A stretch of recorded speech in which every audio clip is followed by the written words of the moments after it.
Greetings, I'm Jenny, aged 27. 3 years back, I tied the knot with Hugo, the most remarkable person I've ever met. He's a delightful goofball, overflowing with kindness and compassion, making each day feel extraordinary. Regrettably, the same sentiment doesn't extend to his mother, Maria, also known as my mother-in-law.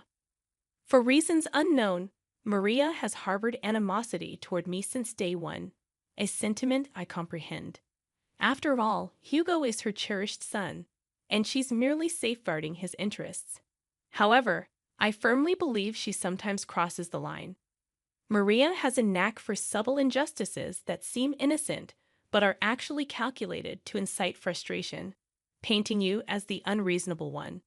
We all have encountered someone like her. Unfortunately, she happens to be my mother-in-law. I was brought up differently. I'm inclined to call out nonsense and rarely hold back. Perhaps that's what drew Hugo to me. Our contrasting personalities attracting each other, as they say. Having studied psychology, I can discern Maria's ill intentions. Our dominant personalities clash, which likely led to her first words to me. "Jenny, don't you think it's time to stop eating so much?" The table fell silent, stunned. Mortification painted my face pale as Hugo Kyle, my father-in-law, and Maria's son, reacted.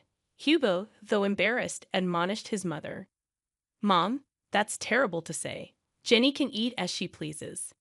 Maria backpedaled, claiming concern for my well-being, citing old photos where I appeared better. Despite my embarrassment morphing into irritation, I kept calm, not wanting to cause a scene during our initial meeting. I graciously accepted her unsolicited advice. As time passed, such incidents increased in frequency and intensity. Despite bonding with everyone, Maria remained the sole dissenter, her disdain unfounded. Even Hugo's childhood friend, Jack, embraced me. Yet Maria persisted, even on my wedding day, behaving like a bridezilla, trying to undermine me. "No, her hair should be in an updo like mine was. But you look so ugly." Maria's antics persisted, but amid the turmoil, I cherished the love and acceptance from the rest of Hugo's family. The gasps from the bridal party were audible, yet I found myself, unsurprised, having grown accustomed to such situations. In an attempt to rectify her words, my mother-in-law hastily backtracked. "Oh no, darling, that's not what I meant. You have the potential to look so much better. I see a lot of myself in Jenny. She's a bright young woman. Despite looking better at her age, I'd like to say she's beautiful in her own way." While my father-in-law managed to quell her ruthless antics on that day, the lingering pain and bitterness persisted. It went against my nature to remain silent and passive. My vibrant energy was diminishing, drained by this woman who seemed determined to undermine me. Fast forward 3 years to the current events of our story. We gathered at Hugo's childhood home, his parents' residence, for dinner on a Sunday night. My mother-in-law had graciously invited us, including Jack, indicating something significant was afoot. I had my suspicions, which were later confirmed, making the dinner plan seem more calculated. As the evening unfolded, my mother-in-law seized everyone's attention, announcing an important revelation. Armed with a paper, she began reading. "Attention, everyone. I have an announcement. Since my birthday is approaching, I want to share my plans. We're going to Hawaii." The paper confirmed the trip, met with excitement from everyone at the table. "That sounds fantastic." "What? Amazing news, Jenny. I've always wanted to go to Hawaii. This is great news. I'm so excited. Thanks so much, Ma." "Actually, you're not coming." "Honey, what do you mean? This wasn't part of the plan." I made some last-minute changes and canceled her ticket before incurring extra charges. So, my ticket was already purchased, and she just canceled it. Why does she hate me so much? "Mom, what are you talking about?" In the ensuing chaos, Jack and I remained silent. Harsh words flew back and forth until Maria finally offered an explanation. Okay, fine. I'll tell you why I thought Jenny shouldn't join the family event. As I'm getting older, I want to spend my remaining years with those I care about most. Unfortunately, Jenny doesn't belong on that list. "Mom, really? What's wrong with you? Nothing's wrong with me. I'm just saying Jenny can't be considered family since she's not related by blood. By that logic, Jack shouldn't go either, right? He's not technically family, as you're stating. But we all know that's preposterous. He is part of the family. Since Hugo and Jenny got married, she's family too. Well, Jack is different. He's always been here, our sweet baby angel. But Jenny hasn't. I'm just not comfortable with her on the trip. It's my birthday, and I get to decide. Come on, Jenny, we're leaving. My resolute no reverberated through the room, capturing everyone's attention, including my adversary, who had been struggling to contain a smile. However, her expression turned serious at once.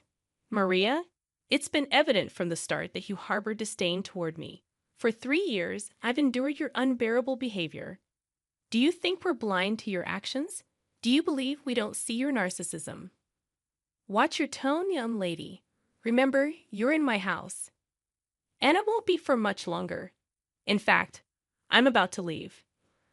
But before I go, there's something I need to say.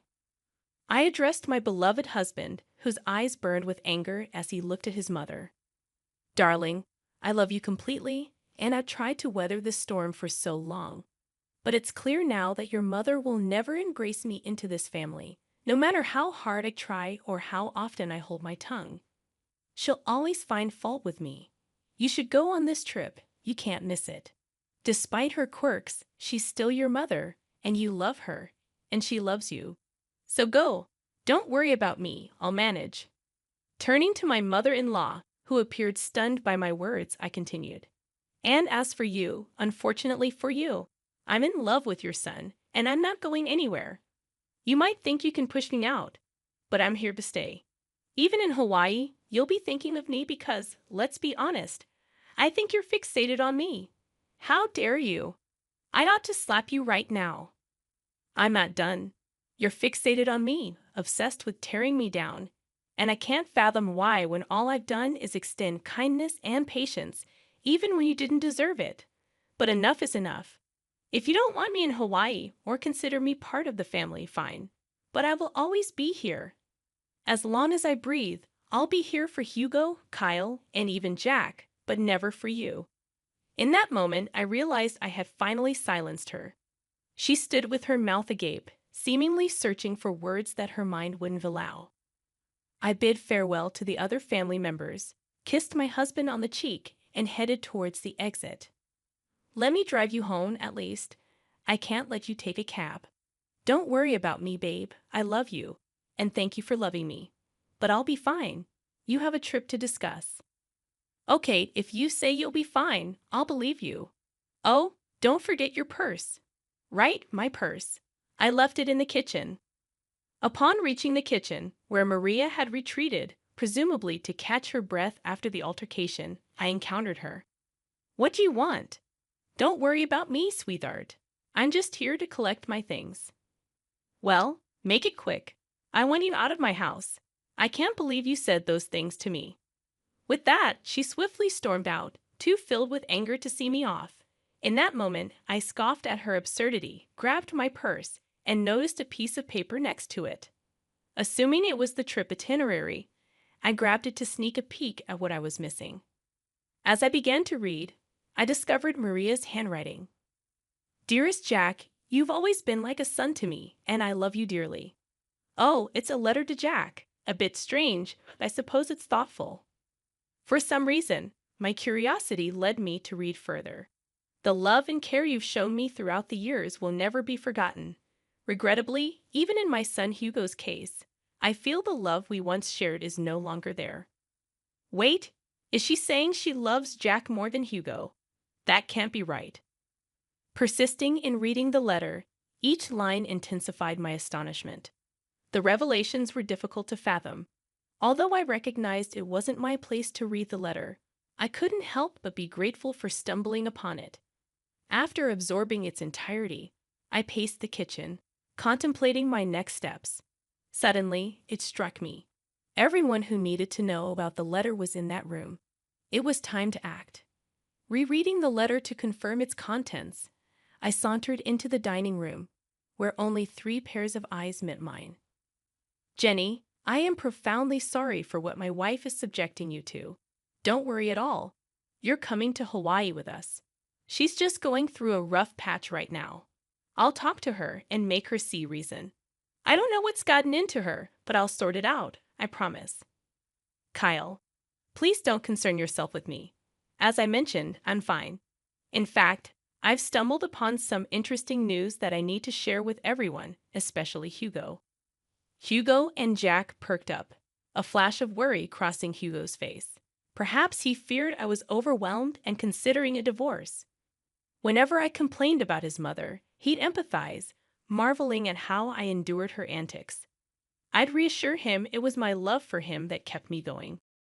Noticing Maria's absence, I inquired, "Where is Maria? She needs to be here for this too." I mentioned earlier, she's a bit under the weather after your confrontation.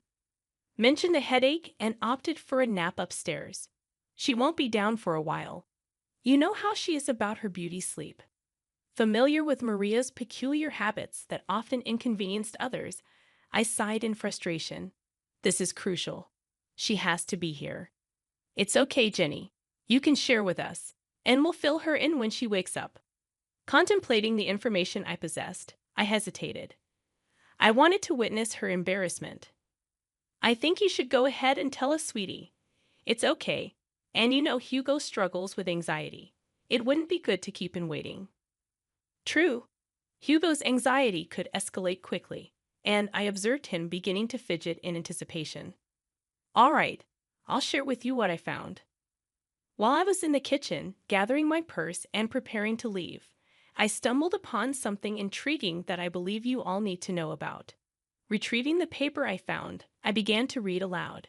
It reads, "Dearest Jack, you know that you have always been like a son to me, and you know that I love you dearly.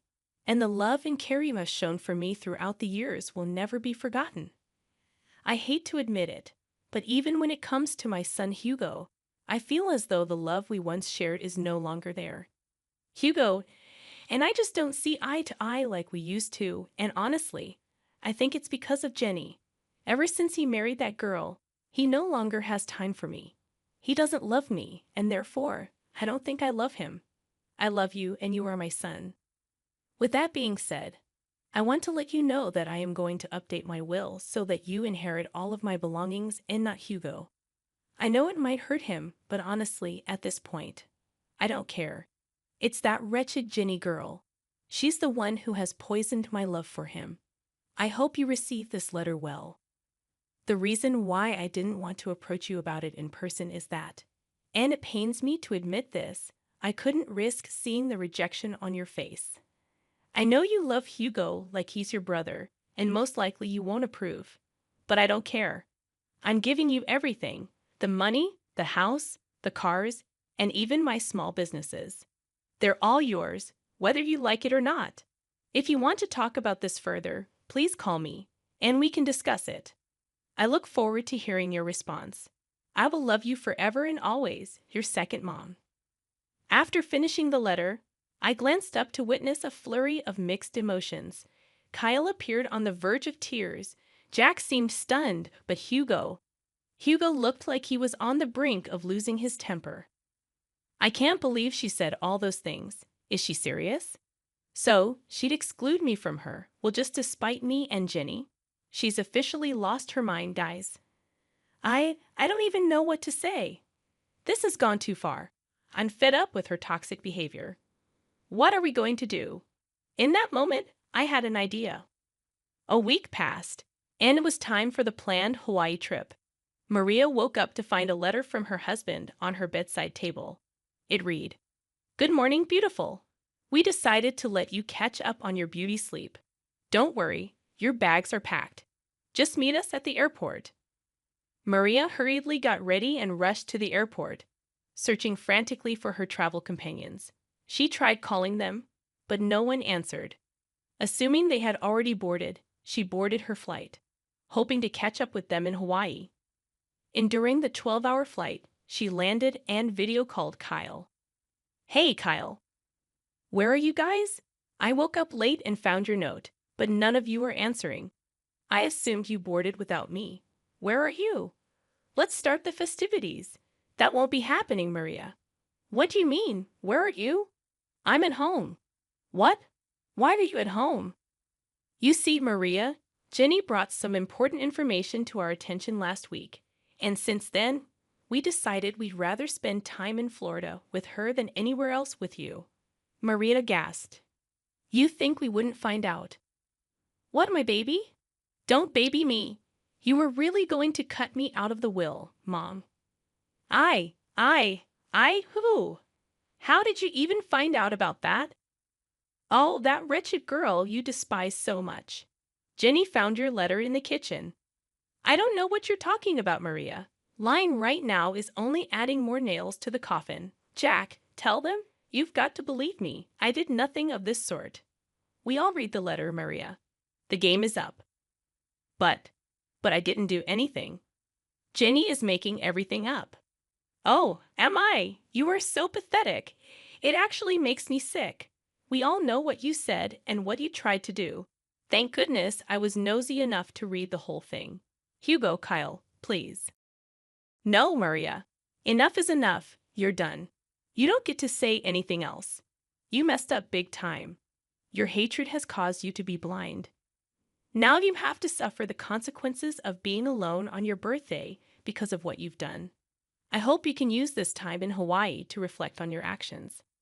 But I'll be alone. It won't be fun. Maybe people would like to hang out with you more if you weren't such a raging witch. Have fun. And with that, Kyle hung up the phone. We all let out a sigh of relief. I was the first person to start laughing, eventually joined by Hugo, and before we knew it, we were all bursting with laughter at the dining table, just laughing at the sheer absurdity of the situation. The look on her face once she realized the game was up was priceless. Her face turned pale, all the blood drained from her face, and it was evident that it was the first time in a long time that she felt embarrassed. Marianne had to spend her vacation alone, frequently calling Kyle to see if he would at least come and join her because canceling the reservations she made would be expensive. But every time he kept denying it, stating that when she comes back, they were going to have to implement some ground rules if she still wanted to be married to him. Maria began to be very apologetic and frantic, a complete 180 from her usual demeanor, which was genuinely surprising. Hugo also mentioned that if Maria still wanted to be in his life, she had to make a drastic change in her attitude. Otherwise, he was ready to walk out of her life forever. Their relationship remained rocky, and Hugo asserted that if Maria ever disrespected him again, even with the smallest snide remark, he would cut her off completely, just as she had planned for him. As for Jack, he decided it was best to stop being overly accommodating to Maria, as it was clearly enabling her toxic behavior. So not only did Maria end up spending a miserable time in a beautiful place, but she also risked losing the three most important people in her life. She now has very strained relationships with all of them, and she has to change for the better. Regarding me, I messaged her, stating that I need time to decide if I'm going to forgive her for all of her injustices. She was apologetic and begged me to talk some sense into the men in her life. I refused, stating that this is the bed she made for herself, and now she has to lie in it. To this day, Maria is still attempting to mend the very broken relationships that she caused. I just hope she learned her lesson.